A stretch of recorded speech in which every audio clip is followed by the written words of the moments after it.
Donc, bienvenue à toutes et à tous. Merci beaucoup de vous être joints à nous ce midi pour la thématique très intéressante que sont les principes pour le choix d'un mode de transport en commun. Donc, je vais débuter avec quelques consignes d'usage. On vous invite à faire part de vos questions en commentaire via l'outil de discussion Zoom et on va le partager à notre panéliste lors de la période d'échange avec le public. Donc, pour accéder à l'outil, il vous suffit de survoler le bas de votre fenêtre Zoom et de choisir l'option Converser avec l'icône d'une bulle. Puis, si vous avez des problèmes techniques liés avec la plateforme, vous pouvez nous écrire à événement@vivre-en-ville.org, puis l'adresse va vous être partagée dans le chat. Donc, avant de commencer, Vivre en Ville aimerait prendre le temps de remercier Hydro-Québec, notre partenaire de programmation annuelle qui nous appuie dans l'organisation d'événements comme le webinaire d'aujourd'hui. Donc, le webinaire d'aujourd'hui s'insère dans un contexte où nous avons tout récemment assisté à l'inauguration du REM, où les débats sur le projet structurant de l'Est se multiplient, où la planification du tramway de Québec fait jaser et où les revendications pour le développement d'autres modes structurants ailleurs au Québec ont mis le développement du transport en commun à l'avant-plan dans l'espace public. Donc, face à toute cette foule d'informations qui déferlent dans l'actualité, notre invité tentera de démêler plusieurs idées qui circulent en nous ramenant au point de départ de comment déterminer les besoins de nos villes en matière de transport collectif et comment choisir le bon mode de transport. Donc, sans plus tarder, je vais passer la parole à Marco Kitty, qui est chercheur postdoctoral à l'Université McGill et chercheur associé du programme Transport et aménagement du territoire à NYU Mellon Institute. Il a obtenu un doctorat en urbanisme de l'Université de Montréal et ses recherches portent sur différentes thématiques liées à la planification du transport, l'aménagement du territoire et les différences internationales dans les pratiques urbanistiques. Récemment, il a travaillé pour le projet de recherche Transit Cost Project de NYU, qui s'intéresse aux causes de la variabilité internationale des coûts de construction des infrastructures de transport en commun et sur les politiques de priorité pour les transports collectifs de surface. Donc, la présentation de Marco Kitty sera suivie d'une période de questions du public. Donc, encore une fois, je vous invite à poser vos questions dans l'outil de conversation. Donc, à toi la parole, Marco. Bonjour à tout le monde m'entend? OK, tout marche bien. Merci à tous pour être ici et à toutes pour être ici. Je vais commencer tout de suite le partage d'écran. Merci Vivre en Ville pour l'invitation. J'espère que je vais être à la hauteur des attentes. Donc, j'espère on voit bien tout. Pour OK, l'instant, on ne voit pas la présentation. OK. Oui, je dois juste commencer le partage d'écran. Est-ce qu'on voit bien la présentation? Ça fonctionne. OK, parfait. Bon, je vais commencer. Donc, euh, je vais juste, j'ai déjà été introduit, donc je ne vais pas me présenter davantage. Je vais rentrer tout de suite dans le sujet. Donc, euh, un instant.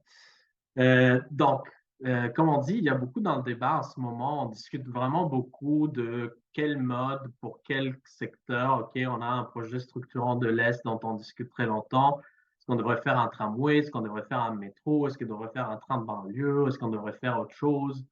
Donc, on a souvent des discussions vis-à-vis du mode. Et je vais aussi dire que même la terminologie de mode n'est vraiment pas la bonne terminologie qu'on devrait utiliser quand on fait cette sorte de réflexion. Mais on discute comme si c'était une question d'une compétition. Et on en discute souvent pour dire il y en a un qui est meilleur que l'autre. Et souvent, on a un problème dans ces débats. Et ce n'est pas un problème juste québécois, c'est un problème qu'on a un peu partout dans le monde. Surtout là où il n'y en a pas un mode, un principe et une manière de structurer les réseaux qui est bien établi. Mais on compare les modes de manière souvent très, très abstraite. Souvent par les biais d'un jugement de valeur parce qu'on dit que le tramway est mieux parce qu'il a une desserte plus fine, donc il s'intègre mieux dans les quartiers. Il est aussi un outil d'aménagement et de réaménagement de la voirie. Et où on dit non, non, c'est le métro qui est mieux parce que il est plus rapide, parce que il n'interfère pas avec le trafic, etc. On le dit c'est mieux parce que ça coûte moins cher ou ça coûte plus cher. Donc, on fait une discussion qui touche à certains des facteurs qui rentrent à la prise de décision, mais de manière toujours assez abstraite et déliée en fait d'une vision globale. On donne beaucoup trop d'importance, je dis, à des facteurs qui ne sont pas des facteurs concluants. C'est pas les facteurs qui font faire en sorte qu'on s'en va vers un mode plutôt que l'autre. C'est des facteurs qui interviennent en fait un peu plus tard dans la prise de décision. Et aussi, c'est des facteurs qui ne sont pas donnés. Par exemple, la question des coûts. Par exemple, la question de l'intégration urbaine. Et souvent, là, je pourrais continuer. Pour ça, c'est un autre thème. Là, je vais le toucher de manière très, très marginale, mais il y a la question vraiment, on regarde juste souterrain aérien, là, puis on oublie tout ce qui se trouve au milieu des deux options parce qu'on n'a pas familiarité avec ça au Québec. Mais la question, c'est vraiment est-ce qu'on doit pourvoir une offre de transport attractive? Une approche qui est souvent fragmentée due à la manière dont on fait la planification. Ici, on planifie souvent particulièrement au Québec, en Amérique du Nord, je dirais, par corridor. On dit, bon, on doit faire quelque chose pour l'Est. Mais les gens qui font les choses pour l'Est, ils ne se parlent pas trop avec les gens qui font les choses pour la Chine et ils ne parlent pas trop avec les gens qui font les choses pour l'Ouest de Laval ou les choses qui font quelque chose pour la rive sud de le boulevard Tachereau. C'est comme des projets complètement déliés, comme s'ils ne participent pas du même réseau de la grande région métropolitaine. Donc, on ne fait pas une réflexion, et je viendrai plus tard dans la présentation, sur le modèle de chaîne de déplacement qu'on est en train de mettre en place en rajoutant ces nouvelles infrastructures à notre réseau. La question du mode. Moi, je dis mode est un raccourci de langage qu'on utilise, même les techniciens, les gens qui s'occupent de ça d'une manière technique, là, les experts, si vous voulez utiliser ce mot-là, utilisent ces mots-là pour une question de rapidité de langage. Mais en réalité, c'est une manière de simplifier un ensemble des caractéristiques d'abord du service, okay, parce qu'on n'oublie pas, c'est une question de service. Ça passe avec quelle fréquence, ça fait combien d'arrêts, ça va à quelle vitesse. Et ce qui en dérive, ce qui est lié, c'est l'infrastructure fixe et l'infrastructure mobile, c'est-à-dire le véhicule. Okay? Parce que nous, on prend le tramway, là, mais finalement, tout le monde monte dans un véhicule qui va le transporter d'un lieu A à un lieu B. C'est ça le transport mécanisé, même le vélo. Et donc, ça implique toutes des questions qui sont liées, comme le site de circulation, l'espacement entre les arrêts, le degré d'indépendance de ce véhicule, de cette infrastructure du reste de la circulation, la capacité des véhicules, le mode de conduite et bien d'autres questions qui rentrent là-dedans. Et pour cette raison, moi, je vous propose en fait de prendre une approche qui est légèrement différente, d'aller trois grands thèmes, trois grands principes qui sont des principes qui nous amènent à réfléchir au choix de mode par rapport à sa vitesse, sa portée et le rôle que les différents modes jouent dans l'architecture du réseau et surtout à déterminer quelle est la chaîne de déplacement qu'on souhaite avoir comme étant la plus utilisée, mettons, le modèle de chaîne de déplacement. Parler de ça. Bon, parlons de vitesse commerciale. Donc, il ne faut pas oublier, la mobilité est un phénomène qui s'est produit, si on simplifie, essentiellement entre deux dimensions. Puis on peut dire qu'il y a différentes catégories et les expérimentent de manière différente, mais essentiellement, on se déplace dans l'espace et dans le temps. Okay? Le facteur temps est presque plus important parce que quand on utilise un moyen de transport que ce n'est pas nous qui marchons, mettons, ce n'est pas nos jambes ou la vraie différence, c'est qu'il n'y a pas le facteur fatigue. La vraie différence, c'est la question du temps. Combien ça prend pour arriver à tel endroit? Moi, je planifie ma journée autour du temps, pas autour des kilomètres. Donc, la vitesse, c'est un peu la variable qui lie ces deux dimensions. Et en contexte de transport en commun, on se fie de cette grandeur là qu'on appelle la vitesse commerciale. Dans le contexte francophone, dans le contexte anglophone, ça n'existe pas vraiment en termes, mais ce serait la vitesse moyenne utile à l'usager. Donc, celle qui est perçue par l'usager, par exemple, si on prend une ligne de bus qui prend 1 heure pour aller d'un terminus à l'autre et elle fait 12 km, sa vitesse commerciale est 12 km/h. Si ça prend 14 km, s'il prend 1 heure pour faire 14 km, désolé, c'est 14 km/h de vitesse commerciale. Et si on comprend même des sous-sections, ça peut varier, mais c'est quand même une moyenne. C'est une simplification qu'on utilise. Donc, la vitesse commerciale est liée et influencée en fait par plein de facteurs, plein d'éléments qui sont par exemple des éléments qui ne sont pas vraiment associés au mode, pas de manière directe, comme par exemple les pratiques d'embarquement. Est-ce qu'on fait embarquer tout le monde par la porte en avant, comme on fait ici dans les bus à Montréal? Est-ce que on a 3 portes ou 4 portes par bus? Ça permet d'embarquer plus de monde. Vous remarquez le métro a plein de portes, par exemple, parce qu'on va embarquer et faire sortir les gens très rapidement. Et l'espacement des arrêts. Est-ce que, par exemple, même avec un bus, on pourrait avoir un service de type omnibus ou un service de type, c'est-à-dire que ça s'arrête à tous les arrêts, tous les 200, 250, 300 mètres, ou des services express ou des services qui combinent ces deux éléments. La géométrie du tracé, même un train, quand il se déplace dans les montagnes, il doit faire des remontées hélicoïdales pour gagner de la hauteur.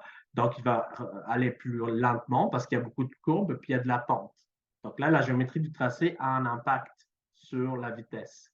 La priorité aux intersections, là, on connaît bien, c'est par exemple si on doit s'arrêter au feu longtemps ou sinon, on a toujours le vert assuré pour les transports en commun ou par exemple pour les trains, si on peut aller plus vite de 160 km/h parce qu'on n'a plus de barrière, on a juste de dénivelé. Et ça, la question qui touche un peu à toutes ces questions-là est liée, mais qui est un peu celle qui a l'impact le plus fort, c'est la question du site de circulation. C'est-à-dire, est-ce que mon véhicule, et ce n'est pas le site, c'est des rails, c'est des pneus. Ça, c'est relativement pas important. La question, c'est est-ce que le site, l'emprise sur laquelle mon véhicule va circuler, est séparé au moins de la circulation générale, et avec quel degré de séparation. Donc, normalement, d'un point de vue technique, on identifie 3 types de sites. En réalité, c'est comme une sorte de gamme qui avance. On a le site banal ou banalisé, on l'appelle, quand on parle de circulation mixte avec les autres véhicules. Le bus qu'on prend tous tout le temps, là, qui circule dans la voirie normale avec les autres véhicules. Ou, par exemple, même les tramways, même si ça circule sur des rails comme les tramways historiques, on peut l'appeler de Toronto, les streetcars, ben, où ils circulent avec les autres voitures dans la voirie. Donc, ça, c'est le site qu'on appelle banal. Puis le site propre, en fait, c'est toute une gamme de situations dans lesquelles on parle de site propre quand la circulation se fait en site dédié, mais toujours à l'intérieur de l'emprise routière.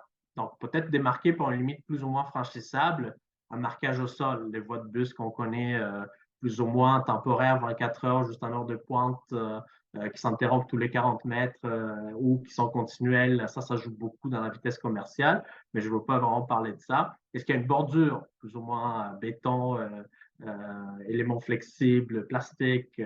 Est-ce que sinon, c'est une plateforme qu'on fait souvent pour les tramways, un morceau surélevé qui permet éventuellement aux véhicules d'urgence de monter, mais quand même permet en fait d'avoir une voie dédiée qui n'est pas occupée par la circulation générale ou même une séparation par terre-plein planté. Il y a plein de manières, mais la chose importante, que quand on parle de sites propres, dans toute cette gamme de sites propres qu'on peut avoir, les intersections sont généralement à niveau. Donc, on a un conflit quand même avec la circulation qui se fait de manière tangentielle, de manière perpendiculaire, disons, à la circulation de mon véhicule.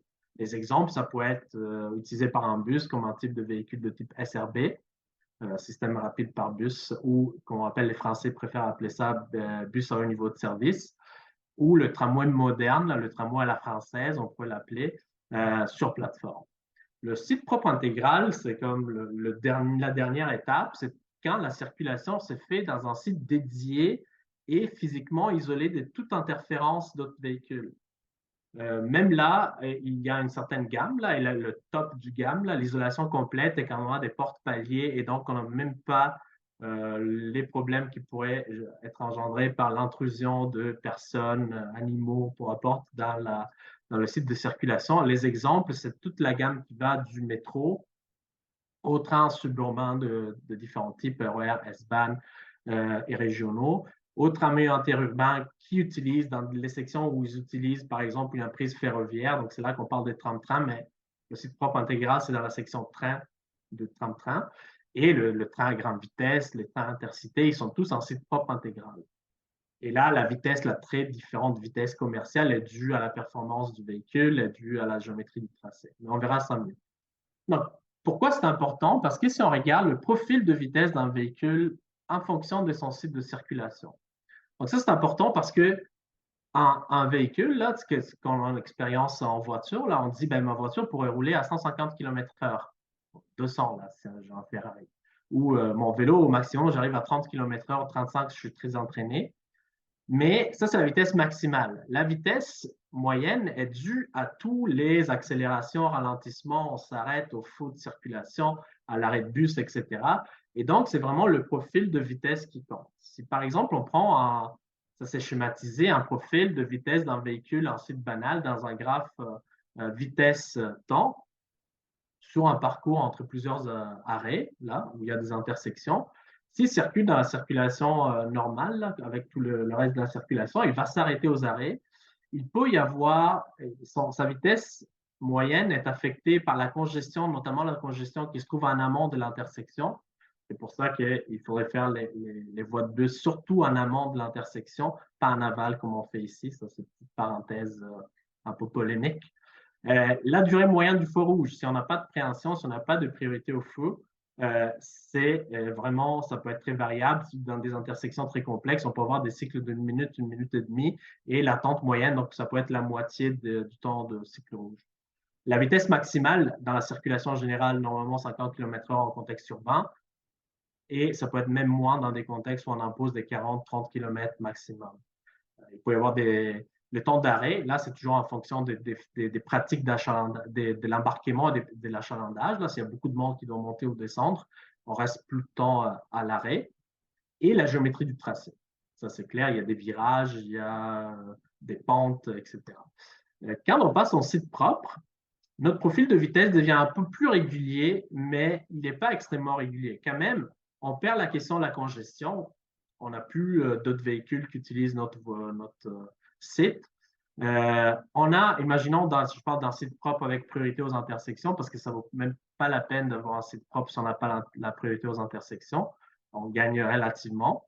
Mais quand même, presque tous les tramways modernes, même s'ils ont une préemption au feu de circulation, on ralentit souvent en 30 km/h pour franchir l'intersection parce que les êtres humains sont des êtres humains, là, ils font des bêtises, puis il y a des gens qui passent au feu rouge, il y a des gens qui ne respectent pas la signalisation, il peut y avoir un mauvais fonctionnement du système, et par précaution, dans beaucoup de systèmes, on baisse la vitesse à 30 km/h. Là, ça fait ralentissement, on traverse l'intersection, accélération, on perd du temps, entre guillemets. Et toujours le temps d'arrêt à la géométrie du tracé. Et c'est pour ça que dans les métros, pour gagner aussi au temps d'arrêt, on a des embarquements à niveau. Donc, le quai est à la même hauteur que l'intérieur du plancher du véhicule. Et on a beaucoup de portes parce qu'on ne va pas perdre là-dedans le temps qu'on a gagné en faisant tout l'effort de créer un site propre.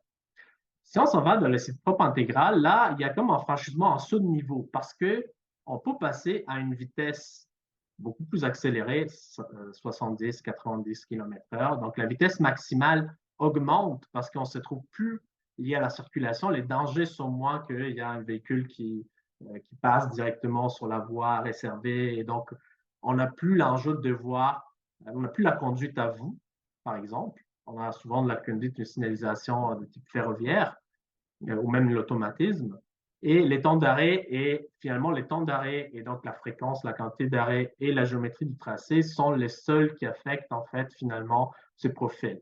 Donc, qu'est-ce que ça engendre en fait? Ça engendre le fait que ce qu'on observe dans les cas internationaux, dans les projets qu'on a un peu partout dans le monde, que les services de transport qui circulent sur un site banal ou banalisé ont une vitesse maximale qui est très, très sensible. Elle varie beaucoup à l'intérieur de la journée, entre heure de pointe, soir, parce qu'elle est très affectée par la circulation, par l'état de la circulation générale.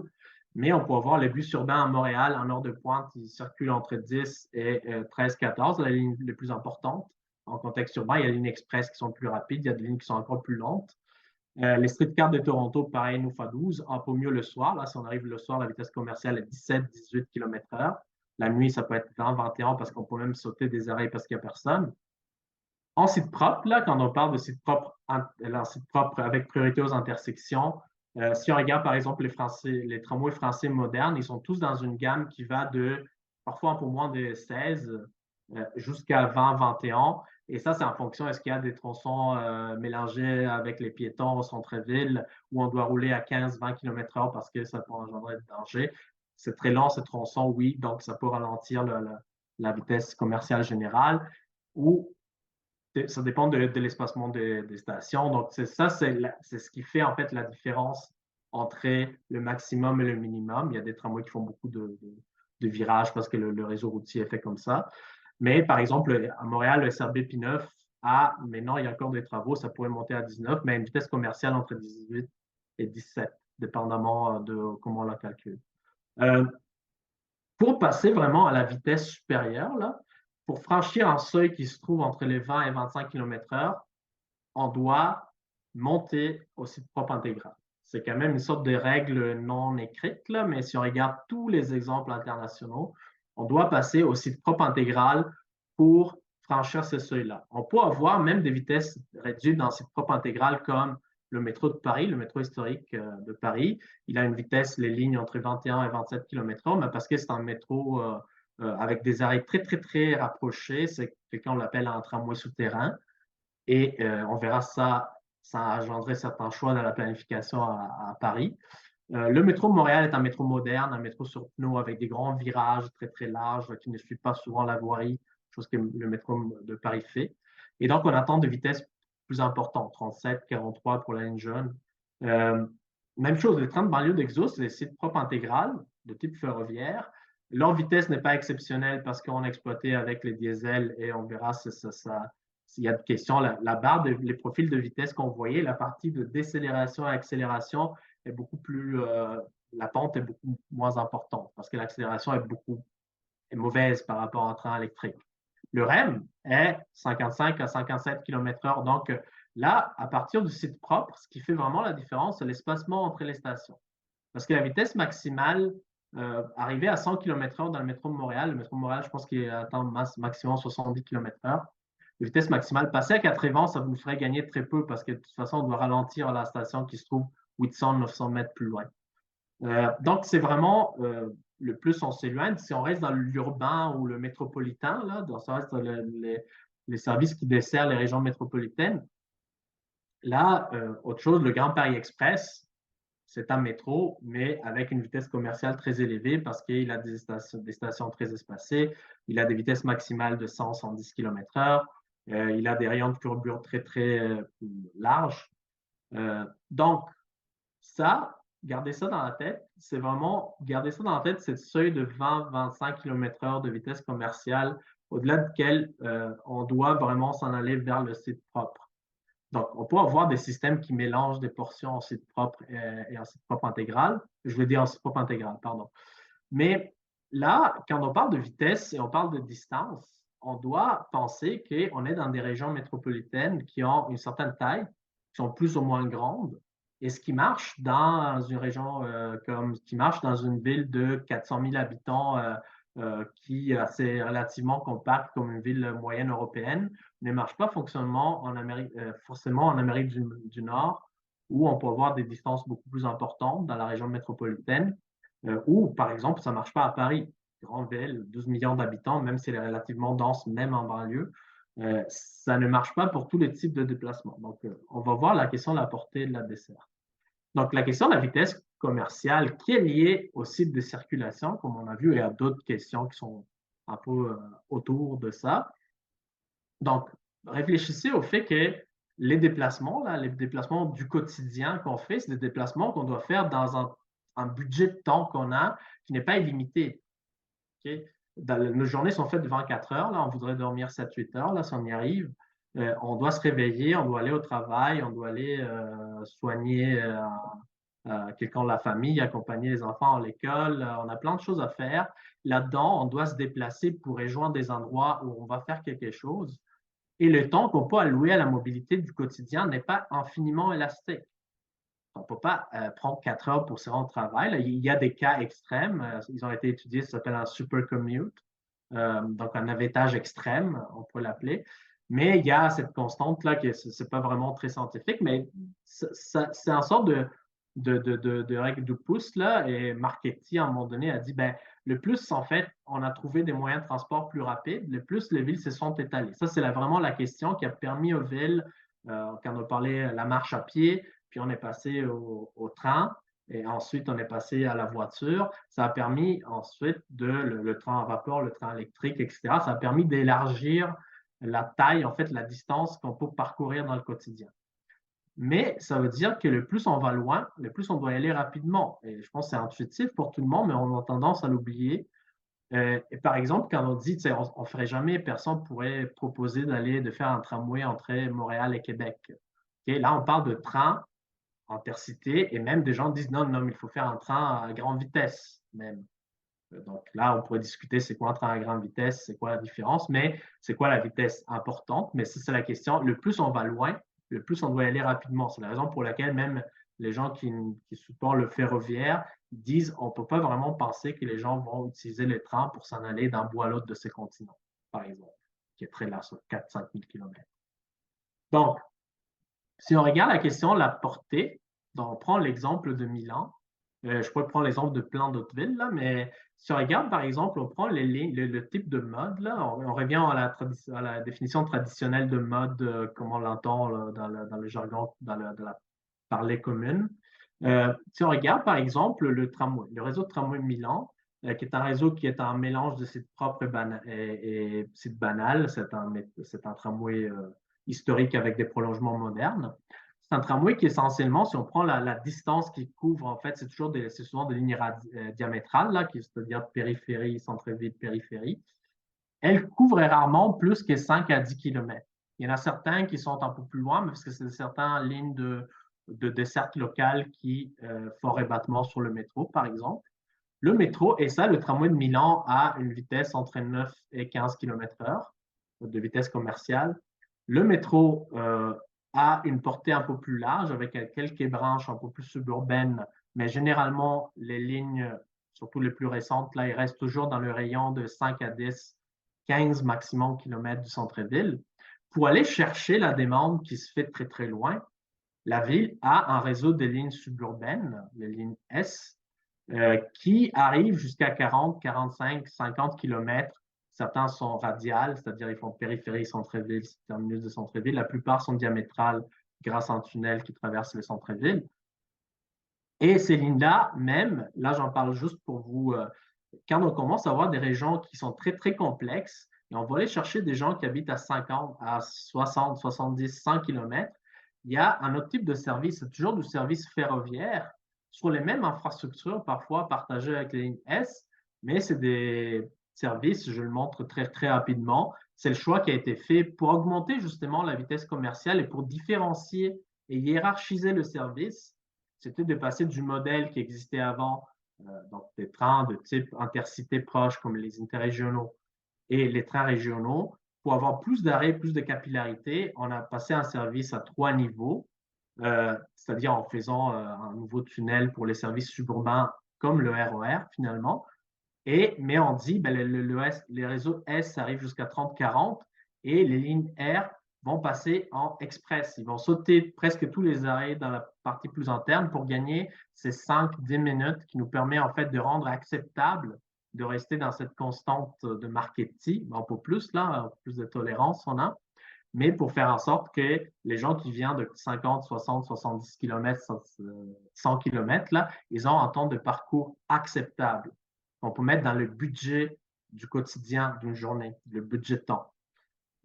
Donc, si on regarde, par exemple, ça un peu plus d'un point de vue géographique et en regardant un graphique qui montre la distance entre arrêt et la vitesse commerciale, il y a une corrélation entre les deux, surtout quand on passe en site propre intégral. C'est vraiment la chose qui a plus d'impact sur la vitesse commerciale. Par exemple, si on regarde le tramway dessert vraiment la région métropolitaine centrale, il y a quelques branches suburbaines, mais c'est des héritages du passé du service de tramway interurbain qui existe. Puis maintenant, il est complémentaire au réseau principal. On le verra. Par exemple, on voit le métro, il reste pas mal dans la rayon de 10 km avec quelques branches suburbaines. Là, il y a plus de densité pour une question géographique ou parce qu'on a récupéré des anciennes infrastructures qui préexistaient, on les a liés au métro, on les a métroifiés. Je ne sais pas si ça se dit ce terme, je viens de l'inventer. Mais vous voyez, le plus la vitesse commerciale augmente, le plus on est capable d'aller chercher beaucoup plus loin. Là, le réseau des trains suburbains qui va chercher jusqu'à 40-45 km, puis en vert pâle, vous voyez, c'est pas marqué dans le graphique, mais il y a les lignes de train dont je parlais tout le temps, les lignes R, train régional, qui permet d'aller encore plus loin, aller chercher beaucoup plus de vitesse, déjà encore plus dans des rayons qui sont de la grande région métropolitaine. Il y a des pendulaires, il y a des navetteurs qui font ça.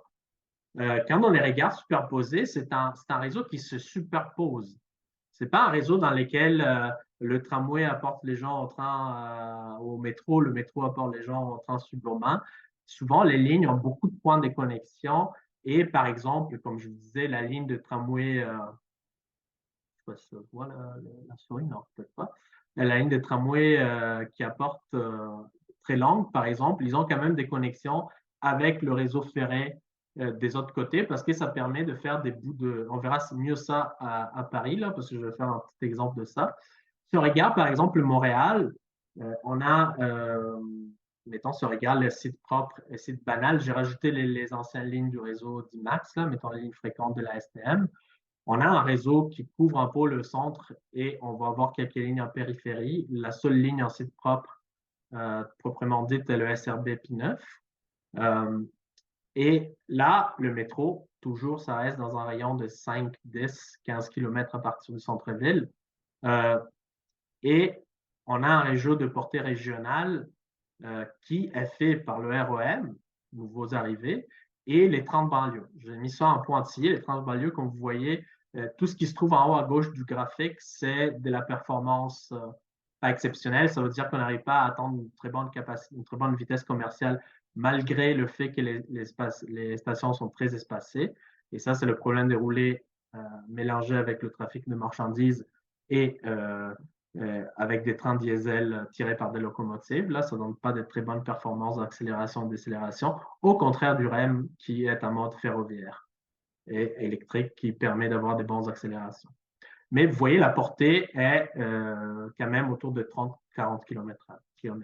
Quand on superpose les réseaux, on voit que Montréal a aussi théoriquement un système à 3 niveaux, mais 2 ne sont pas très, très développés. On n'a pas un bon réseau en site propre qui intègre au corps de la région métropolitaine pour la desserte plus fine de type SRB, tramway, peu importe, sur des axes très achalandés, par exemple le 165, le 80, le 121 et d'autres bus. Et aussi, le réseau EXO a un autre grand problème, sa fréquence. On a des lignes qui font 5 trains par jour, juste un jour de semaine. Alors, par direction, la Success, on n'est pas vraiment dans le structurant. On est dans un service de type premium, on dirait, qui sert juste à résoudre un peu des problèmes de congestion en heure de pointe. Pas très adapté à la réalité post-COVID.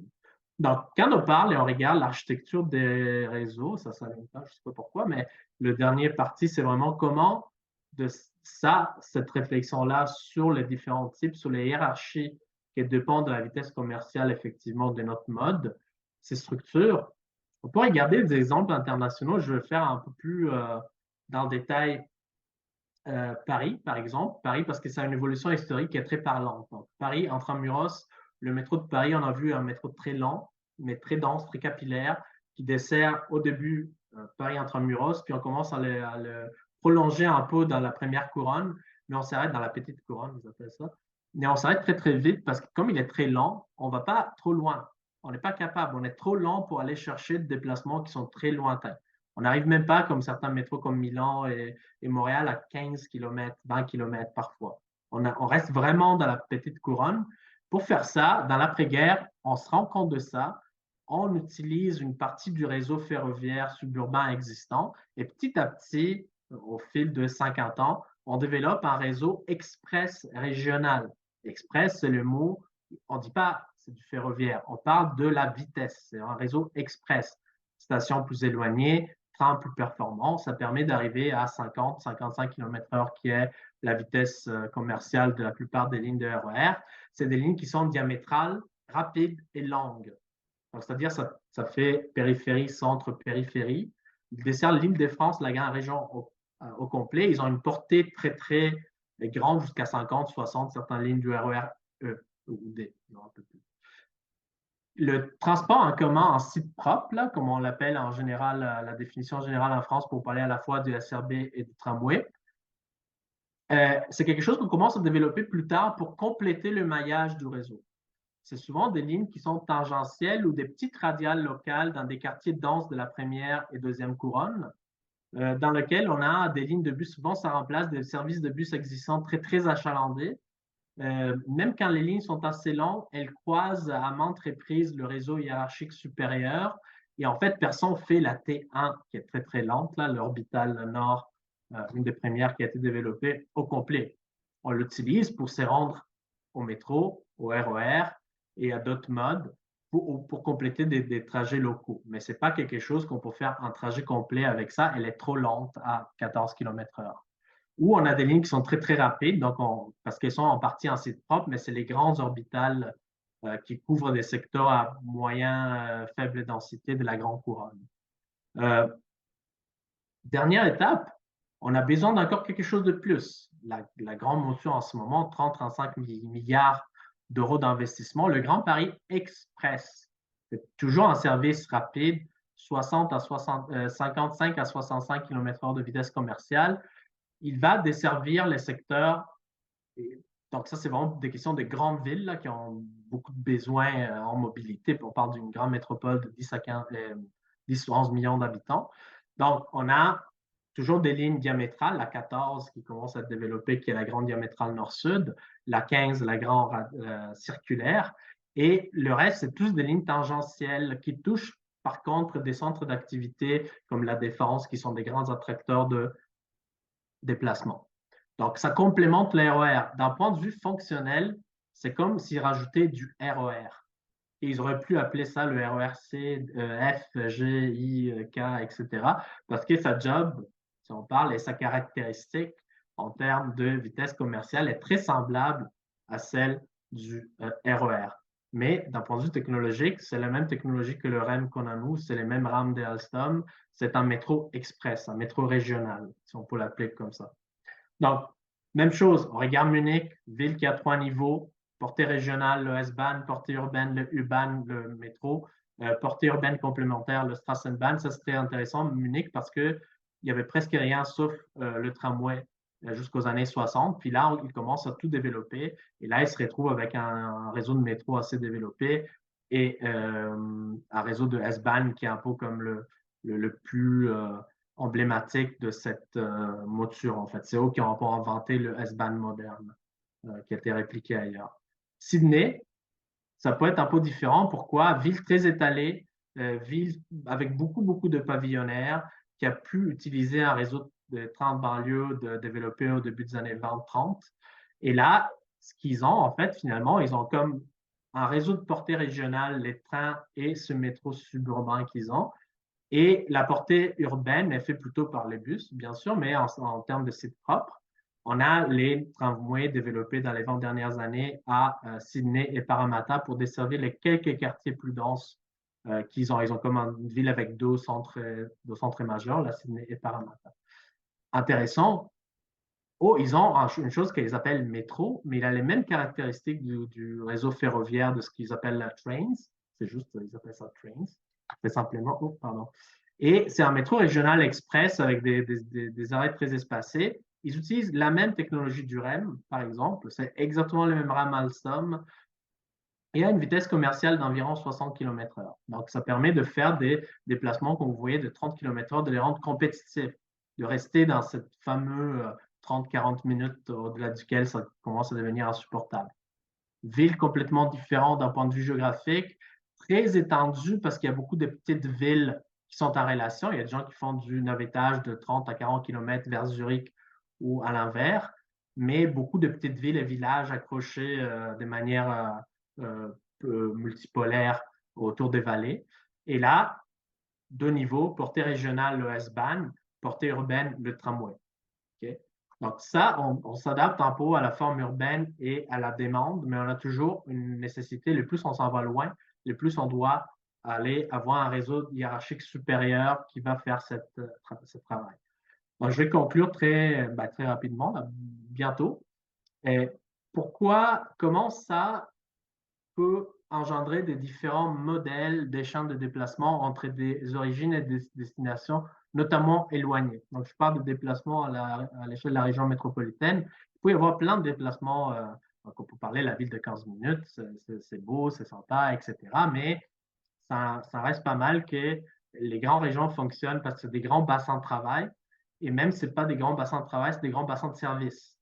On doit faire des grands déplacements, même occasionnels, pour aller à l'hôpital. Il y en a juste un hôpital spécialisé dans ce.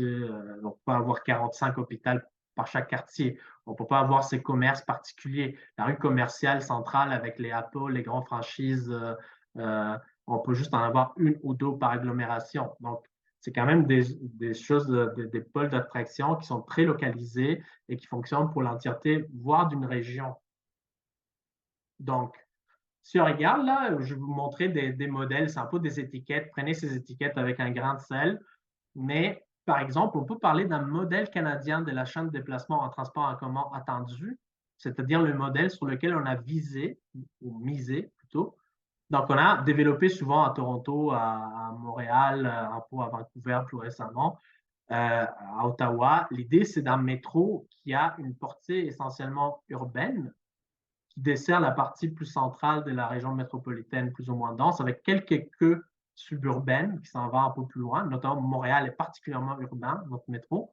Euh, et le rabattement se fait particulièrement par bus local ou bus local plus express, c'est-à-dire un bus qui fait tous les arrêts dans une partie de la banlieue, puis prend l'autoroute ou un boulevard principal, artériel, et il s'en va direct dans un terminus géant où il y a tous les bus qui vont en rabattement. Et là, on s'en va dans les Bourassa, euh, voyons, j'ai un blanc, ben, Longueuil, etc. Donc là, et ça, c'est le modèle.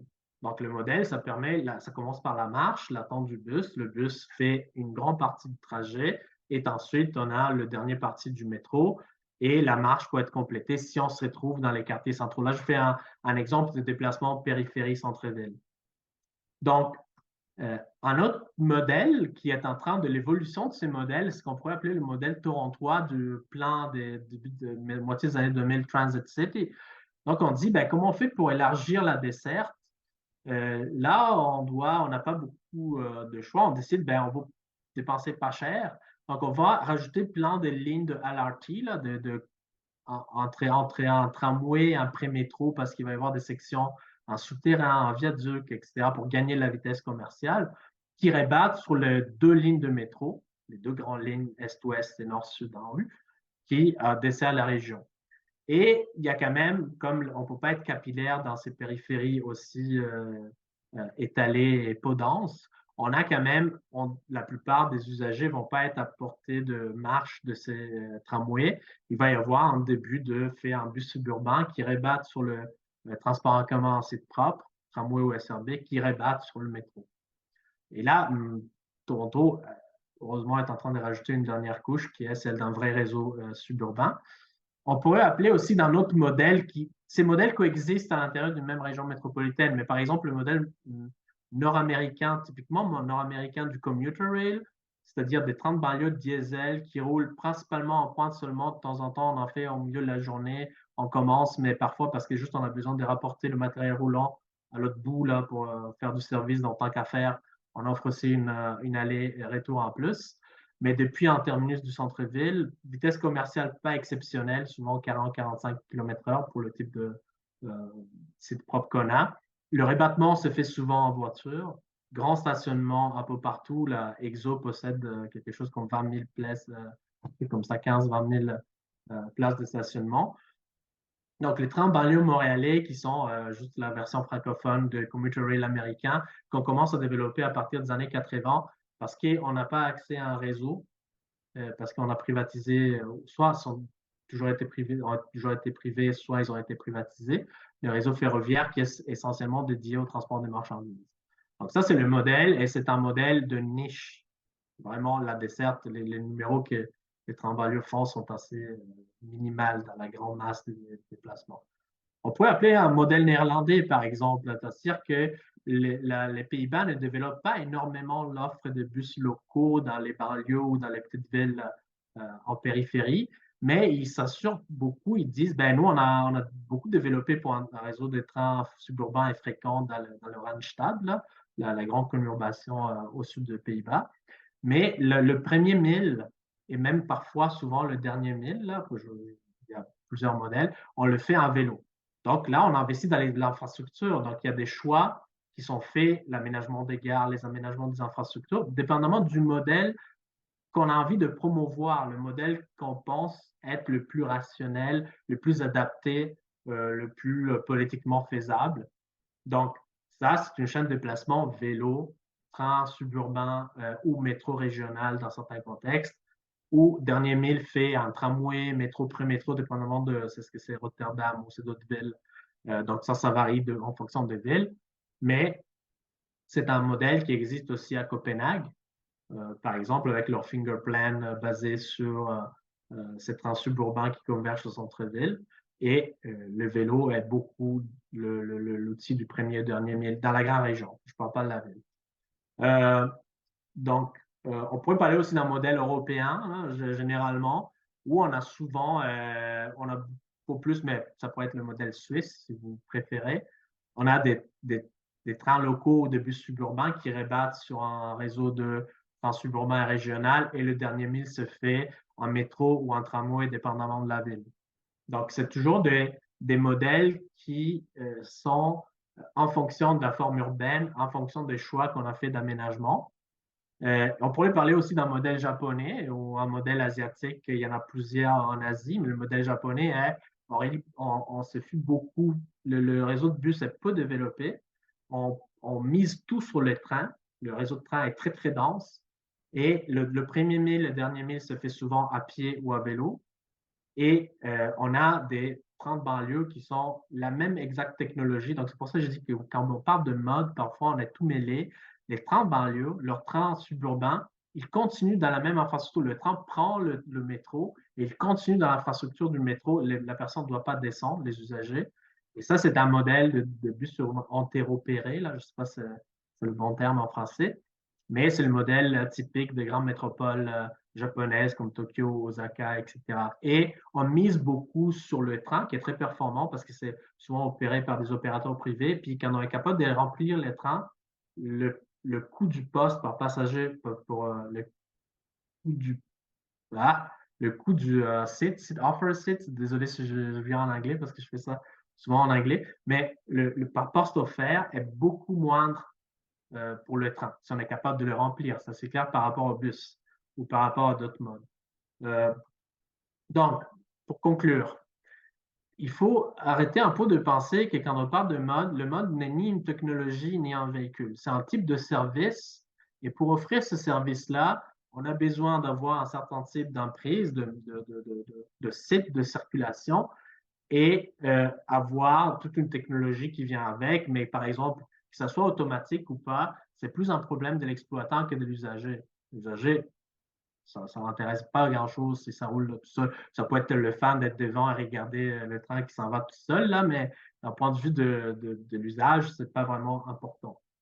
Donc, on parle d'une typologie du service qui est capable d'assurer une certaine vitesse commerciale pour l'usager, OK? Ça est une desserte plus ou moins fine en termes d'espacement des arrêts, surtout, et ayant une portée qui peut être plus locale, plus urbaine ou plus régionale, voire intercité, voire interurbaine, dépendamment si on va dans les modes ferroviaires. La vitesse commerciale dépend d'abord du site de circulation et là-dedans, on peut faire des petits ajustements en plus et en moins, surtout pas juste la vitesse, mais la régularité. Non, j'en parle pas beaucoup ici, mais c'est aussi une question très importante, surtout pour les sites banals et propres. Et ensuite de l'espacement entre stations et tous ces facteurs complémentaires comme la priorité au feu, etc., qui sont relevants, sont importants juste quand on est en site propre ou en site banal. Euh, Mettons, il y a une règle du pouce, là, c'est pas. Mais au-delà de 20, si on est très, très bon et on espace beaucoup les stations 20, 25 km/h de vitesse commerciale, on commence à avoir besoin d'un site propre intégral. il n'y a pas d'exemple dans le monde d'être capable d'arriver à une ligne de transport en commun en site propre qui dépasse cette seuil autour de 24, 25. On peut le dépasser, mais on doit enlever plein d'arrêts. Et à un moment, on déjoue en fait le facteur proximité que le site propre donne. La portée de la desserte est une fonction de la vitesse commerciale, ou devrait l'être. Un mode qui a une portée urbaine ne peut pas bien desservir une portée régionale. On ne pourrait pas étendre le métro jusqu'à, mettons, à Saint-Jérôme, pour dire une chose, faire toujours des références locales. Donc, au-delà des 10 km de portée, la tolérance, pourquoi le métro a eu un boom en France? C'est le métro, c'est l'outil des villes moyennes. C'est l'outil structurant de villes moyennes, site propre, 15 à 20 km/h de vitesse commerciale. On est capable de toucher les limites de la ville et les déplacements qui ne vont pas être de terminus à terminus, mais la moitié de la ligne ou une partie de la ligne reste dans notre constante de Marchetti, si on veut l'appeler comme ça, mais reste dans un temps qui est tolérable, surtout s'il y a beaucoup de changements de ligne. Comment on fait pour essayer d'inclure, qu'est-ce qu'il faudrait faire pour faire en sorte qu'on est capable d'inclure ce genre de réflexion dans le choix de mode, dans le débat et surtout dans la prise de décision? Je sais, le débat est important, mais finalement, la prise de décision se fait dans des petits cercles. Il ne faut pas le nier pour ces genres de grands investissements. Ça se joue entre le gouvernement provincial et les autorités locales. Donc, une chose qu'il faudrait faire, c'est d'aller au-delà de la planification par corridor ou par projet individuel. Je trouve que ça, c'est important. C'est un grand défaut de la planification nord-américaine. On ne fait pas de planification stratégique et des réseaux. On dit, ben non, il faut desservir l'Est parce que le gouvernement a dit qu'il va le faire dans sa campagne électorale. Et là, on commence à s'acharner. Non, ça doit être un métro. Non, ça doit être un métro léger. Non, on le fait qu'il va jusqu'au centre-ville. Non, on fait juste un C. Non, on fait juste un tramway parce que non, on a vu que ça coûte une fortune de faire ça en souterrain, etc. Et donc là, on est piégé en fait dans ça, mais on ne fait aucune réflexion. Il n'y a aucun moment dans la planification dans lequel on pense ça avec ce qui est en train d'être fait ou planifié ou pas. Genre, on ne sent pas grand-chose. Tout est dans les cartons ou dans les secrets de quelques chambres fermées. Mais dans la rive sud ou à la Chine, on entend de temps en temps dans les journaux, mais il n'y a pas un outil de planification qui fonctionne à l'échelle métropolitaine, qui a un horizon, souvent on devrait avoir un horizon de court, moyen terme là, et un horizon de plus long terme, là, en tendanciel. On fait un scénario de plan et un scénario tendanciel, on l'appelle normalement, et qui permet d'encadrer le choix de mode. Un choix de mode qui est la question de la vitesse et l'espacement des arrêts, mais qui est centré sur un projet de réseau. Okay? On est en train de construire un réseau, pas des petits morceaux de projet qui vont coller ensemble de quelque manière, puis finalement, ils vont faire un réseau, mais c'est comme s'il y avait un arbre de Noël et chacun a mis son petit truc sur l'arbre de Noël. Okay? C'est comme ça qu'on fait la planification aujourd'hui ici et qui implique un modèle d'organisation des chaînes de déplacement ou plusieurs modèles. On peut avoir plusieurs modèles dépendamment des secteurs, de leur densité, de leur capacité de générer des déplacements, mais on doit avoir une idée du modèle de comment les usagers vont faire ça et surtout encadrer plus généralement dans toutes les autres politiques de mobilité, parce que c'est la seule manière dans laquelle on peut faire utiliser des méthodologies comme les modèles de trafic multi-agents pour nous aider à la prise de décision. Par exemple, par exemple, si on augmente le coût du stationnement, ça change l'équation. Si on change la politique de circulation, on introduit du road pricing pour le centre-ville, ça change encore une fois. Est-ce que le mode doux, comment il participe? Là, on a un déplacement, on a vu une chaîne de déplacement qui implique beaucoup d'intermodalité. Okay? On appelle ça un cocktail transport parfois. L'autopartage, autre chose comme ça. Et donc, c'est exemple, en Europe, on a toute la vague des transports de plans urbains de la mobilité durable qui ont leur déclination locale, mais les plans de déplacement urbain en France depuis les années 90, en Italie depuis les années 2010, les plans urbains de la mobilité durable. Donc, c'est des outils qui permettent de faire ça. Et il inclut aussi la question des marchandises, là, mais là, on ne la touche pas. Mais ça permet de faire ça. Et je pense que c'est très important pour mieux réfléchir en mode de sortir de la logique des études par projet, par corridor. Là, c'est une photo que j'ai prise de la petite sélection dans la bibliothèque de la faculté d'aménagement de toutes les études qui ont été faites pour ces corridors-ci, pour la rive sud, pour la rive nord, pour le métro régional, pour ceci, pour cela, au cours des 30 dernières années dans la grande région de Montréal, par la MT, puis avant le bureau, le BTU, etc. BTU. Et voilà, il faut commencer à faire de la planification stratégique dans son ensemble qui n'est pas juste une liste de projets. C'est un projet de réseau qu'il faut mettre en place et un projet de modèle de champ de déplacement. Donc, voilà, j'ai terminé. Je vous laisse avec l'image et j'accepte des questions, de l'image dans un des nombreux projets, le projet de métro régional qui avait été proposé dans les années 70 pour Montréal. Merci. Merci beaucoup, Marco. C'est très intéressant, comme toujours. Donc, merci de nous avoir présenté ça aujourd'hui. On va maintenant passer donc à la période de questions. On en a déjà quelques-unes, mais vous pouvez toujours en ajouter là, dans l'onglet Discuter dans le bas de votre écran. Donc, j'irai avec une première question. En fait, quels sont les défis de l'intégration urbaine par rapport aux différents modes de transport et c'est quoi les coûts qui y sont associés? Puis, j'aurais une sous-question avec ça. Est-ce que tu aurais des bons exemples, en fait, de structures aériennes dont l'intégration était jugée réussie par la communauté? Alors là, c'est beaucoup de questions étant question. Alors la question, c'est vraiment le grand enjeu quand on veut faire du site propre intégral. C'est ça qui pose plus d'enjeux d'intégration. Et c'est pour ça que parfois on dit on revient au site propre tramway parce que c'est plus facile à intégrer, parce qu'il ne crée pas de barrière urbaine ni visuelle. La question est que malheureusement, on a planifié, construit la ville dans les 50 dernières années sans laisser des bonnes emprises linéaires pour pouvoir faire passer quelque chose en surface. Et ça, les corridors qui nous restent, c'est les autoroutes, c'est les corridors Hydro-Québec, les corridors ferroviaires existants et le réseau artériel sur lequel on a beaucoup de résistance à avoir des structures aériennes et même dans les anciennes emprises ferroviaires aujourd'hui. Donc, comme on a vu pour le REM de l'Est ou le projet structurant de l'Est. Donc, la question est qu'il ne faut pas oublier, là, j'ai une petite diapo, là. Je vais vous le laisser parce que je ne voulais pas parler de coûts. Entre le aérien viaduc et le tunnel creusé par TBM, par tunnelier profond, il existe plein de nuances dont on ne parle jamais, malheureusement, dans le débat ici, mais qui sont, ça c'est la courbe de coût, là, très indicative, mais quand on est en surface, on peut avoir des surfaces. C'est clair que ça crée une barrière plus importante, mais on peut rester en site propre intégral en surface, encore mieux en talus, toute la ligne de Seine qui traverse l'Est est une ligne en site propre intégral en talus verdis. Les gens ont oublié que là-dedans, il y a des chemins de fer, des trains qui passent parce qu'il y a énormément d'arbres qui sont plantés autour. Et c'est pas juste une chose qu'on a fait dans les années 30, puis on peut plus la refaire. On peut la faire aujourd'hui. Moi, je dis, il y a carrément de bons exemples d'intégration de viaducs. Moi, je dirais, tout le monde regarde les choses qui ont été faites à Denard, mais allez, on parle de francophonie tout le temps, là, on est obsédé par la francophonie, allez en France.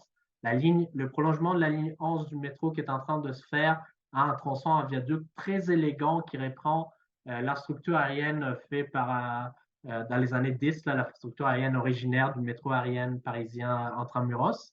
Vraiment beau, élégant. Allez voir le métro de Rennes. Il y a un viaduc dans la partie en périphérie de la ligne A fait dans début des années 2000. Super beau, élégant, léger, avec tout un talus planté au milieu. La ligne B, il y a un viaduc. Les Français sont des maîtres de ce genre d'infrastructures qui sont à la fois belles et utiles d'un point de vue de l'ingénierie, de faire de la belle ingénierie. Là, il y en a un exemple encore. Il y a des exemples de séparation qui a été fait à Melbourne, là, où on a réutilisé l'emprise qui a été libérée par la voie ferrée en bas, en séparant les viaducs, en faisant deux viaducs séparés, comme ça, c'est moins imposant. Et en bas, on a fait tout un parc urbain qui, en fait, est plein d'installations de sport, de trucs pour faire des exercices, etc. On peut très bien le faire. C'est juste, on peut faire ça, on peut aller faire des talus verdis de plein de manières différentes. Allez voir le métro de Copenhague, la ligne qui s'en va à l'aéroport, qui a été construit sur l'ancienne emprise ferroviaire et qui a un talus tout verdi et qui est aussi un tranché ouvert, par exemple. Ça, par endroit. Ça permet d'avoir des stations qui coûtent beaucoup moins cher. Ça permet un entretien parce qu'il n'y a pas les enjeux de feu là, qui vient, de sécurité feu qui vient avec les tunnels profonds sont beaucoup moins importants. On réduit les coûts énormément. Si la seule solution est le viaduc de 20 mètres de haut, comme était proposé, parce qu'on peut faire même des viaducs de 4 mètres de haut, hein, 5 mètres de haut, c'est pas nécessaire si on regarde. Je ne sais pas pourquoi pour le projet structurant de l'Est, on a dit soit c'est au quatrième étage de maison, au troisième, soit c'est pas possible. Je sais pas. Moi, j'ai pas vu ça. On peut faire ça assez haut pour faire passer un camion et c'est tout. C'est beaucoup moins imposant. Les tunnels, c'est pas nécessaire d'aller à 25 mètres sous la terre. Là. On peut faire des tunnels à cut and cover, là, comme on appelle, en tranchée couverte. Donc, il y a plein de solutions, mais je dis, ça vient en aval. Ça vient en aval des réflexions sur le type de service qu'on va offrir et sur le rôle que cette infrastructure-là aura dans les déplacements à l'intérieur de la région métropolitaine. Merci beaucoup. Donc, en tout cas, ça nous démontre que c'est possible d'avoir une intégration plus harmonieuse. Puis, avant de passer à la prochaine question, juste préciser que l'enregistrement et la présentation vont être disponibles par la suite aussi. Là, on a eu la question, donc à titre de rappel. Pour la prochaine question, on demandait si le choix du mode de transport ne devrait-il pas répondre en tout premier lieu aux besoins des usagers en considérant notamment la demande latente et l'achalandage anticipé? Oui, il y a deux questions et ça, c'est vraiment la question. C'est pour ça, dans le sens que toute la réflexion que j'ai fait sur la géométrie, etc., ça dépend. Et le tracé, là, aller décider où ce mode-là, cette ligne va être posée, c'est là où il y a la demande. Okay, d'un point de vue technique, on exemplifie ça pour dire qu'il y a une demande, surtout une demande latente. Okay? Donc, les choix sont d'abord faits, on doit capturer de la demande. En fait, quand on fait des plans et quand on fait des plans pour faire des choix de mode qui se font dans le plan, on devrait se dire où est-ce qu'on va gagner les prochains millions d'usagers, le prochain 2 millions d'usagers du transport en commun de Montréal dans les 10 prochaines années. Okay? Puis, quand on donne la priorité, on pourrait dire, oui, il faudrait commencer, même si on ne va pas gagner autant que dans ces projets-là, mais il y a des secteurs qui sont défavorisés, on va les desservir avant. Il peut y avoir d'autres considérations qui rentrent dans la prise de décision, mais l'orientation doit être celle vers les usagers actuels, mais pas tous, ce ne sont pas les seuls porteurs d'intérêt. Même quand on a vu ça avec le REM, il y a des gens qui ont un parcours plus long. C'est normal, mais potentiellement, on va gagner d'autres usagers parce que même si on a fait une rupture de charge, on a introduit une rupture de charge en faisant des rabattements de bus sur le REM, là, potentiellement, quand il va être étendu, c'est ça vraiment la chose qui va changer parce que ça crée l'effet réseau. Elle va être étendue et connectée avec les autres lignes de métro, elle va aller à l'ouest de l'île. La possibilité de déplacement qui ouvre cette infrastructure est énorme. Donc, c'est ça, c'est l'usager potentiel. Puis, c'est pour ça qu'on fait des enquêtes origine-destination. Mais attention, l'enquête origine-destination est une photographie des comportements et des habitudes existantes avec le réseau existant. La seule chose qu'on utilise l'enquête origine-destination est quand on fait les tests des modèles. On fait le modèle multi-agent et on teste si le modèle fonctionne bien en calibrant sur est-ce que ça donne des résultats semblables à l'enquête origine-destination qu'on a. Donc, il faut faire attention au fait de dire aller chercher la demande latente est toujours difficile parce qu'on a de la misère à l'estimer. C'est toujours un peu un jeu de prestige, en fait, à estimer la demande latente. Donc oui, c'est clair qu'on fait une infrastructure pour donner à des gens la possibilité de se déplacer et éventuellement avec des objectifs aussi environnementaux, là, parce qu'on veut bien que ces gens-là soient capables de se déplacer avec un moindre impact sur l'environnement en termes de pollution, accidents, gaz à effet de serre, etc. Merci. Donc, aussi pour continuer sur les considérations, on a la question, quelqu'un qui nous dit, vous parlez peu de la capacité du mode de transport. Celle-ci peut être déterminante sur certains axes, en particulier durant les périodes de pointe. Elle est aussi importante en contexte de pénurie de main-d'œuvre. Donc, quelle serait la place de la capacité dans votre analyse? Alors, la capacité vient après.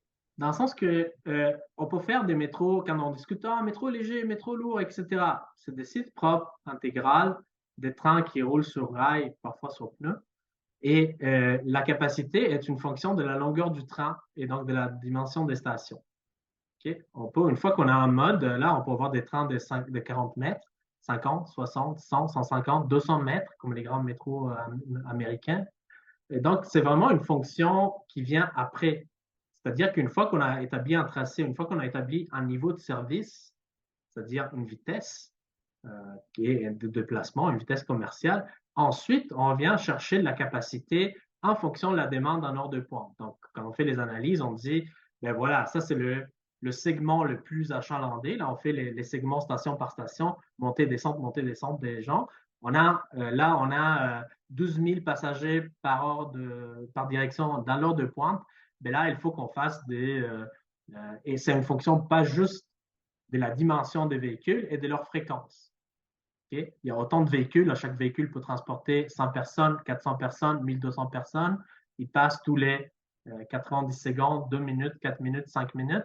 Il y a des troncs communs, donc on a de la moindre de fréquence sur les branches. Il y a plein de réflexions qui se font, mais c'est des réflexions, encore une fois, qui viennent en aval de cette considération.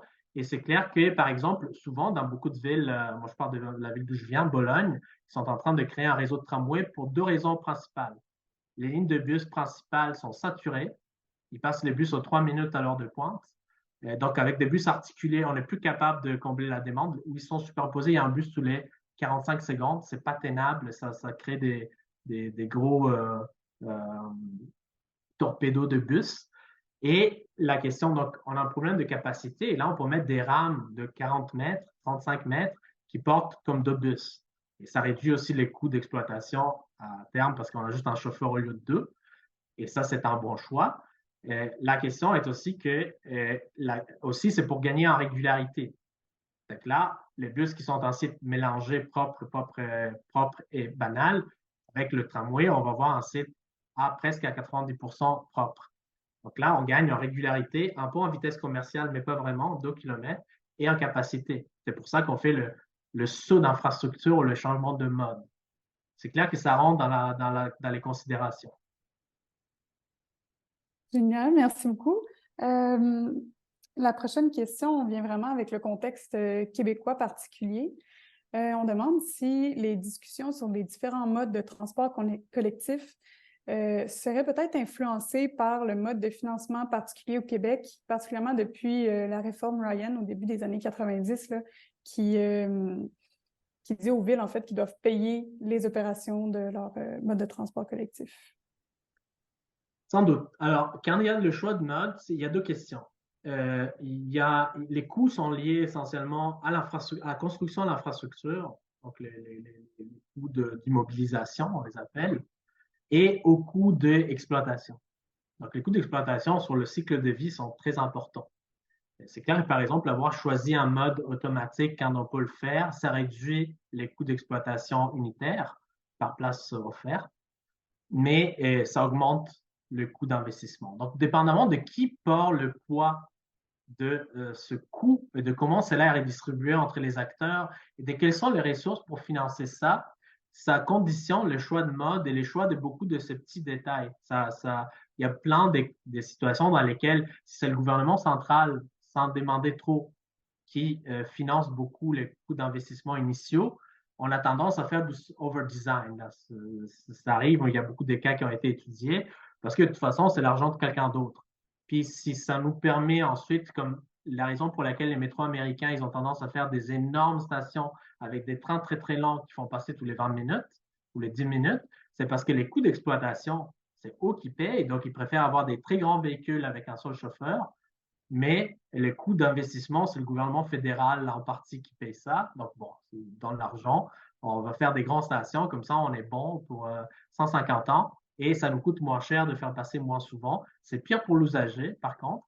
Mais si vous allez en France, par exemple, où il y a un modèle où le financement à la fois de l'exploitation et des coûts d'investissement est fait localement, notamment en puisant sur le versement transport, pas que ça, mais c'est ça, on fait des emprunts sur le versement, en utilisant le versement de transport comme garantie pour les repayer. Ça fait en sorte qu'on a beaucoup plus, les villes sont beaucoup plus attentives à équilibrer entre exploitation et investissement.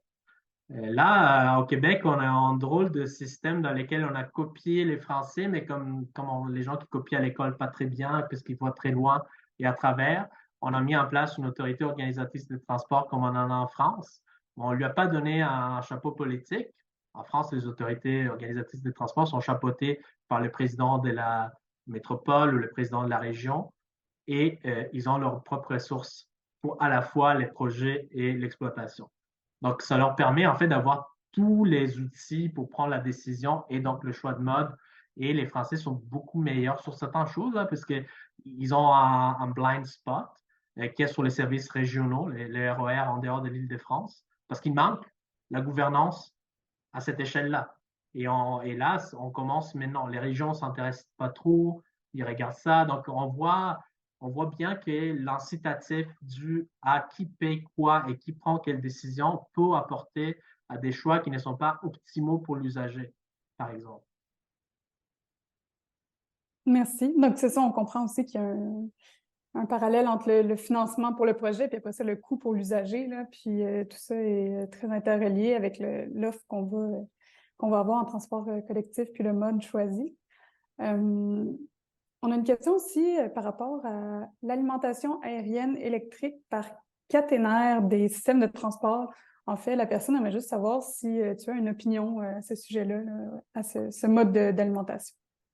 Moi, je trouve que c'est le mode le plus diffusé, le plus fiable, celui qui a une histoire la plus longue et on le connaît très, très bien et quand il est bien fait, il est absolument très fiable. Le troisième rail est aussi fiable. Il a des enjeux dans les climats extrêmes lorsqu'il se trouve à l'extérieur. C'est la raison pour laquelle c'est difficile de la voir ici. Le troisième rail, comme on en a dans le métro souterrain, c'est dur parce qu'il y a du glace qui se crée, donc il y a des contacts. C'est pas vraiment idéal. On a malheureusement, ou heureusement, là, je ne sais pas, mais ce climat-là et on doit faire avec. Mais en général, c'est toujours mieux de capter sa propre source d'énergie quand on parle d'électricité plutôt que de la porter avec soi avec des batteries très, très, très lourdes. Ça serait mieux de la capter directement dans des fils qui viennent du réseau électrique général. Donc, par exemple, le trolleybus, si un jour Montréal voudrait revenir au trolleybus qu'il avait jusqu'aux années 60, sur certains axes achalandés où vraiment la demande, là, vraiment le choix de mode, c'est vraiment plus, même on peut faire du site propre avec un tramway, avec un trolleybus, avec un bus propulsé à l'hydrogène ou nucléaire, s'ils vont inventer ça un jour. Mais la propulsion, c'est pas vraiment lié au mode. Là, c'est vraiment une question de considération économique. Il y a une question de coût général dans le cycle de vie. Et il y a des études là, et le sweet spot, ça dépend aussi de la structure des coûts dépendamment des pays. Mais le sweet spot, si on va appeler ça de trolleybus, par exemple, est entre une demande journalière sur une ligne, disons, de 10 km entre 20 et 35 000 usagers par jour. Si on peut utiliser des bus articulés, encore plus, on peut utiliser, comme dans beaucoup de pays, les biarticulés, c'est-à-dire le bus de 24 mètres. On en voit partout. Il y a des pays qui ont une résistance. L'Italie, il n'y en a pas. En Amérique du Nord, il n'y en a pas. Mais en Suisse, en France, dans les pays de l'Est européen, par exemple. Mais oui, l'alimentation par caténaire est comme le standard, le golden standard. Merci. On irait ensuite vers une question qui touche à l'étalement urbain, là, puis à la situation plus appliquée au Québec, mais même à l'Amérique du Nord, là. Donc, si on s'intéresse aux villes moyennes du Québec, dont certaines qui sont assez étalées, est-ce qu'il y a un mode plus adapté à leur contexte? Puis on donne comme exemple la ville de Québec avec son tramway qui est en train de se construire. Donc, par la suite, quand le tramway va être terminé, quel mode on pourrait mettre pour compléter ce mode de transport-là, puis offrir à la ville un mode de transport collectif efficace malgré son Alors, étalement, là. point 1, on peut faire beaucoup de choses pour donner aux villes étalées un bon transport en commun. Ça sera toujours plus difficile, plus coûteux et un peu moins efficace qu'il y a des villes plus denses. Ça, on n'y échappe pas. C'est des choix qu'on a fait. Ça ne veut pas dire qu'on peut rien faire. Mais c'est clair que Québec, par exemple, est un peu ou Gatineau, c'est des villes qui sont un peu à la limite du tramway, de la bonne desserte du tramway. Déjà, à Québec, on est encore capable d'aller d'un bout à l'autre de la ville plus centrale. Je ne parle pas de l'urbain dans les Laurentides, là, je parle vraiment quand même de la région urbaine, euh, avec un tramway. Parce qu'on a fait 20 km d'un bout à l'autre, on a plus ou moins couvert la zone urbanisée. Surtout, ils affichent une vitesse commerciale très élevée parce qu'ils ont reçu un tunnel au centre-ville, ils ont des stations plus espacées aux limites, donc ça permet d'avoir ça. Moi, je trouve que c'est un peu dommage, et ça, c'est la question qu'on n'est pas capable de gérer les coûts. Ça, c'est le grand discours qu'on devrait avoir, qu'on a la misère à avoir. Euh, et c'est un peu mon obsession, là, je m'en suis occupé. Mais avant, le projet, quand il était présenté, c'était très intéressant parce que c'était tout un réseau structurant. On avait des axes, on avait le tramway comme pour l'axe principal le plus achalandé qui génère le plus de trafic. Mais on avait des modes avec des vitesses commerciales, donc des performances très semblables. Le Rapibus, là, je ne me rappelle plus comment on l'appelait ça, mais sur certains axes, on mettait du SRB finalement. On aurait pu même mettre du caténaire pour faire du trolleybus à la limite. Je ne pense pas que c'était prévu. On avait du complément qui allait comme desservir la région métropolitaine, créer un réseau structurant avec chaque mode basé, surtout là, la question du mode, c'est pas tellement différente entre SRB et tramway, c'est une question de capacité, là, surtout. Il y a des coûts d'exploitation et des coûts d'investissement initiaux. Mais là, je trouvais que c'était un projet beaucoup plus intéressant. Depuis qu'on a abandonné un peu ça, c'est pour ça que j'ai dit on manque de planification dans le sens que si on avait un cadre de planification générale, on pourrait dire, OK, on n'a pas l'argent pour faire tout de suite tout. On commence par le tramway, mais on commence à arrimer la planification du territoire, les travaux d'infrastructure qu'on va faire en sachant que sur cet axe, cet axe et cet axe, on aura un rapibus. Et là, on peut avoir une infrastructure, par exemple, qui permet d'avoir des tronçons rapides avec des bus plus locaux qui utilisent une partie du tronçon rapide et le tramway, par exemple. Ça, on peut comme à Gatineau, sinon il y a cette sorte de SRB là, qu'ils ont fait sur ancienne emprise ferroviaire. Ils vont avoir un tramway peut-être, là, on l'annonce, on ne sait pas trop. Là, c'est très concentré la demande parce que le gouvernement fédéral et tout ça. Mais ça, c'est des questions vraiment à analyser localement.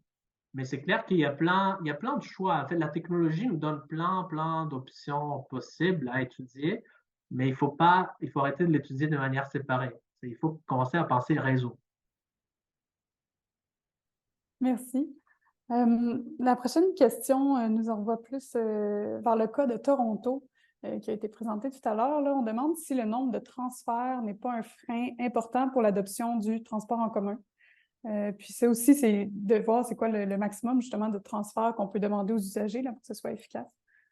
Alors là, il y a quand même une littérature infinie qui dit tout et le contraire de tout par rapport au coût perçu de transfert. La question, c'est que l'usager, il fait une réflexion, puis il fait son analyse avantage-coût dans sa tête, puis il dit non, c'est pas question. Moi, je fais pas ça, je prends la voiture. Même si ça me coûte 20 $ de stationnement au centre-ville et 40 $ d'essence. Donc là, c'est clair que les transferts, les correspondances peuvent être, le plus on en rajoute, là, le plus ça peut être compliqué parce qu'on rajoute des aléas. On rajoute des aléas parce que quand on est dans un véhicule, même si on est pris dans le bouchon, on dit ben, il va m'amener à destination. Là. Mais par exemple, si on manque une correspondance entre entre un véhicule qui est un service qui est peu fréquent et le prochain service est peu fréquent, puis on manque la correspondance parce qu'on est en retard et on doit attendre 20 minutes. Là, quand on met dans le budget personnel du temps, là, on dit ben, ça peut être, je peux attendre 2 minutes ou 22 minutes. Wow. OK, l'aléa est très fort. Donc, l'attente moyenne peut être pas juste l'attente moyenne, mais l'attente potentielle peut être très élevée. Donc, la fréquence est très importante. Moi, je dirais, c'est clair qu'on doit balancer entre desserte et fréquence. Mais par exemple, Toronto, ils font un bon travail d'avoir des axes de bus très fréquents, ce qui permet ils ont beaucoup de déplacements comme on n'en a pas à Montréal, qui sont bus-bus. La chaîne de déplacement est marche, bus ou bus parfois. Parce que quand le bus passe de 6 à 10 minutes, OK, on a raté le bus, puis il y a le prochain bus.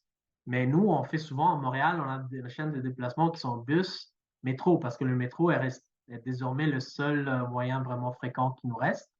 Donc oui, ça rentre là-dedans.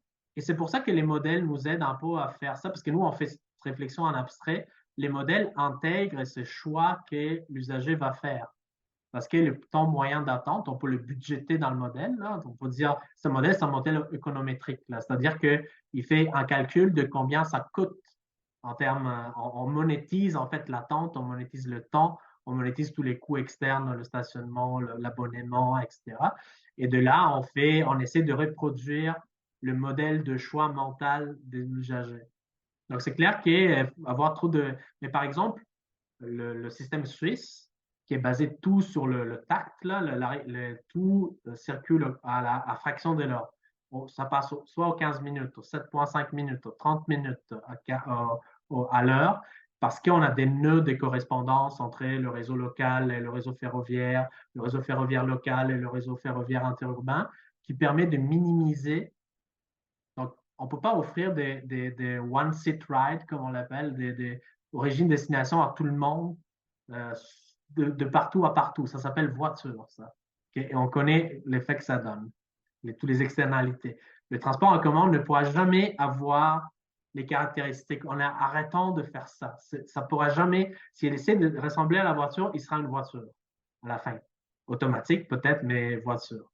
Et là, c'est vraiment une question de travailler sur ça, travailler sur les notes de correspondance, pour que ça soit, arrêtons de faire des stations de métro profondes de 50 000 mètres parce qu'on ne veut pas de dérangement, parce que ça rajoute énormément au temps de correspondance, par exemple. Là, on n'en fait plus malheureusement au séjour, mais Lionel Groux, c'est une merveille d'ingénierie et de bonne conception de transfert quai à quai. On faisait beaucoup ça dans les années 60-70, on a oublié, c'est les Chinois qui font ça en ce moment. Nous, on a oublié parce que, oh, l'intégration urbaine. Désolé, j'ai l'air un peu polémique parfois. Merci, c'est vraiment intéressant, en tout cas, cette perception-là des coûts externes, là, parce que c'est à prendre en considération, évidemment, quand on choisit un mode de transport. Puis, j'irai rapidement, en fait, avec une dernière question qui est plus sur le volet financier. En fait, est-ce que tu serais capable de nous expliquer ou de nous donner une piste de réflexion pour expliquer la grande différence des prix au kilomètre pour la construction, par exemple, d'un métro entre Vancouver et Montréal? Parce que des fois, ça peut être un peu frustrant là, de voir des coûts beaucoup plus élevés pour un projet similaire. Alors déjà, c'est toujours difficile un peu de comparer les projets parce qu'il y a toujours quelque chose de différent entre les petits projets. La meilleure manière, ça serait d'être capable de décomposer les coûts. Moi, je dis ça et je le répète jusqu'à plus en finir, mais on a un problème de transparence dans ce pays. On sait très peu dans ces coûts qui nous disent la ligne bleue, ça va coûter 6 milliards. Je ne sais rien de ce qu'il y a dedans. Est-ce qu'il y a des contingences? Est-ce que c'est l'achat des terrains, les expropriations? Est-ce que c'est le coût des ouvrages civils? Est-ce que c'est le coût du système? Donc ça permettrait de faire des meilleures comparaisons. On a un problème dans l'anglosphère en général, donc le Canada, les États-Unis, l'Angleterre, où le train à grande vitesse est en train de dérailler pour des questions de coûts. Il y a plein de questions comme ça. On a des coûts beaucoup plus élevés que la France, l'Allemagne, l'Italie, l'Espagne, etc. Alors, la question, à Vancouver, ils étaient capables d'avoir des coûts dans le panorama euh, canadien, était quand même un exemple vertueux. Un peu plus, là, c'est quand même plus que la moyenne internationale. Moi, je dirais, ils sont très bons à peaufiner la capacité. La ligne bleue, par exemple, va avoir des quais de 150 mètres. On ne va jamais utiliser cette capacité. Jamais des morts vivants, je pense. Et même pas des morts vivants de mon neveu, de tous les gens qui viendront après, là, mon petit-fils, petit-fils, etc. Mais on est pris, on fait des quais énormes de 150 mètres, on continue de ce gabarit-là, puis là, ils gèrent avec des quais de 80 mètres. C'est ça le standard SkyTrain. Ici, si on ne veut pas creuser sous les rues, par exemple, si on ne veut pas fermer une rue pour faire la station dans la prise publique et on veut acheter un centre commercial en entier, comme on a fait pour la ligne bleue, pour faire l'édicule, on a été obligé par la loi, hein, ce n'est pas un problème de choix, mais c'est aussi le choix de dire, oh non, on ne peut pas toucher l'emprise routière, même pas pour les chantiers, donc on va chercher dans des terrains privés et ça coûte cher. Les coûts d'expropriation dans les projets nord-américains sont très élevés, 10 à 15 des coûts totaux contre le 2, 1, 0,5% de certains projets qu'on a vus en Europe, mais un peu partout, on utilise l'emprise publique pour construire. Donc ça, c'est plein de choses. Puis moi, je ne peux pas donner une réponse finale parce que Là, il faut faire des analyses des coûts et il faut avoir les données, charger quelqu'un au ministère des Transports ou à Infrastructure Canada de faire cette recherche. Parce que si on n'a pas accès à la donnée, on fait juste, on se parle dessus. Là, on peut faire des comparaisons avec d'autres projets, mais on ne peut pas vraiment aller trouver les 3-4 nœuds qui font en sorte des choix de projet, des choix de gouvernance, des choix de gestion des marchés publics, etc., qui font en sorte que on est au milliard par kilomètre prévu pour le projet structurant de l'Est contre les 500 millions par kilomètre de Broadway Subway à Vancouver, par exemple. Moi, je peux pas vraiment répondre parce qu'on ne sait rien, en fait, de ces projets-là. Ouais, un besoin de plus de transparence, en fait, Oui, pour avoir accès décidément. à ces informations-là. Mais merci beaucoup. Donc, malheureusement, on va terminer ici la période de questions, mais merci pour votre participation là, au chat pour les questions. Puis désolée de ne pas avoir pu toutes les prendre. Et merci beaucoup, Marco, d'avoir préparé et offert cette présentation. Ça s'insère très bien dans l'actualité, puis je suis certaine que ça a outillé les participants et participantes. Donc, pour rappel, la présentation va être envoyée par courriel suite à l'événement et l'enregistrement va bientôt être disponible sur notre chaîne YouTube et sur notre site Carrefour. D'ailleurs, Vivre en Ville est très fier d'avoir lancé récemment Carrefour, qui est une nouvelle plateforme de diffusion de contenu dans nos multiples champs d'expertise. Et c'est un outil encore en évolution qui va centraliser à terme l'ensemble de nos ouvrages, idées et positions, vidéos, articles de fond et études de cas. Donc, c'est un outil qui permet de naviguer à travers nos contenus pour mieux comprendre, planifier et construire nos milieux de vie. Et vous allez y trouver notamment tout un dossier là, sur la planification de la mobilité durable et les enregistrements de plusieurs webinaires dans le passé. Finalement, je vais prendre juste un peu de temps pour vous parler de nos prochains événements. Les inscriptions sont présentement ouvertes pour notre communauté de pratique en mobilité durable, dont les activités commenceront en octobre. Donc, le thème de cette première saison, c'est l'adhésion aux transformations nécessaires, donc très en lien avec le webinaire d'aujourd'hui. Donc, la communauté de pratique, c'est un lieu d'échange et d'inter-apprentissage privilégié entre personnes élues et professionnelles. Le 11 octobre, on tiendra également un webinaire sur le potentiel du Missing Middle Housing au Québec. Et tous les détails sont dans la section événements de notre site web qui va vous être partagé dans le chat. Donc, merci beaucoup pour votre participation et à une prochaine fois.